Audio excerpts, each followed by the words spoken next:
మాట్లాడాల, పొజిషన్ దిగిపోయాక మాట్లాడుతున్నాడు ఆయన. ఇక్కడ ఆ సంస్కారం మనకు ఉండాలా. రెండోది ఏంటంటే ఆ రాజ్యాంగబద్ధ పదవి స్పీకరు డిప్యూటీ స్పీకర్ జాగ్రత్తగా ఉండాలి అవి. కాకపోతే వీళ్ళు ఏంటంటే దాన్ని ఏమంటారు, right man in wrong position అంటారు.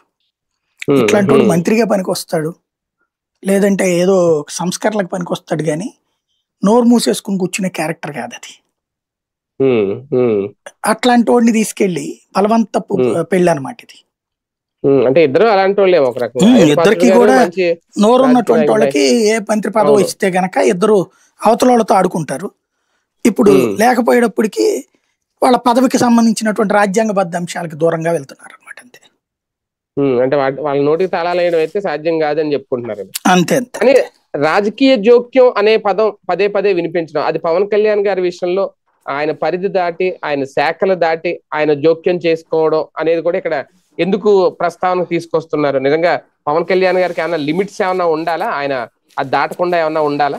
ఎవరంత ధైర్యంగా కూడా చెప్పట్లేదు. ఈయన కూడా నవ్వుతా చెప్పినట్టు చెప్పుకొచ్చారు, లేదా సపోర్టింగ్ గా చెప్తున్నట్టుగా ఆయన వైఖరి చెప్పుకొచ్చారు. ఒకటి, ఈ దఫా అనిత గారు వీళ్ళందరూ కూడా జాగ్రత్తలు పాటించారు. టీడీపీ కూడా చాలా సైలెంట్ అయింది, ఎవ్వరు మాట్లాడారు. లాస్ట్ ట్రిప్ అయితే పవన్ కళ్యాణ్ హోంమంత్రి శాఖ గురించి అనగానే రచ్చరచ్చ చేశారు. ఈసారి తెలుగుదేశం సోషల్ మీడియా కూడా చాలా బాధ్యత